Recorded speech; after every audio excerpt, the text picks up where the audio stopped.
মানুষের মন খারাপ, ভালো লাগছে না কেন? আমার স্ত্রীটা অসুস্থ, ভালো লাগছে না, আমার মা বাবা অসুস্থ। অসুস্থ ঠিক আছে, কিন্তু অসুস্থের পিছনে কি খরচ হচ্ছে? কথা আমার বুঝতেছেন না? দুশ্চিন্তা তো এই জায়গাতেই আমাদের। বাবা মা অসুস্থ হতে পারে, স্ত্রী অসুস্থ হতে পারে, ছেলে মেয়ে অসুস্থ হতে পারে, কিন্তু অসুস্থ তো রয়েছে, তাদেরকে ভালো করার জন্য কি খরচ হচ্ছে?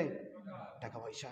আল্লাহ বলছেন টাকা পয়সা যে খরচ হচ্ছে, এখানেই তো তোমাদের জন্য পরীক্ষা। তোমরা যদি এই জায়গাতে হতাশ হয়ে যাও, তাহলে তোমরা ক্ষতিগ্রস্ত হয়ে যাবে। আর তুমি একটা বিশ্বাস রাখো, এ আল্লাহ সেই আল্লাহ যে আল্লাহ আমাকে না চাইতে ঘুম থেকে উঠে 2 চক্ষু দিয়ে দেখার শক্তি দিয়েছে, না দেয় নাই? আল্লাহর কাছে চেয়েছি, আজকে সকালে কি চেয়েছিলাম আমরা কেউ যে আল্লাহ ঘুম থেকে উঠলাম, আমাকে 2 চক্ষু দিয়ে দেখার শক্তি দাও? এ কথা কি কেউ বলেছি? তার মানে কি ঘুম থেকে উঠেছি, আমার স্ত্রী ডেকেছে, আজানের কথা শুনে উঠে নামাজ পড়তে চলে এসেছি, নামাজ পড়লাম, কিন্তু আল্লাহর কাছে না চাইতে আল্লাহ কি করেছেন দেখার? আল্লাহর কাছে না চাইতে আল্লাহ নিঃশ্বাস দেওয়ার শক্তি দিয়েছে, না দেয় নাই ভাই?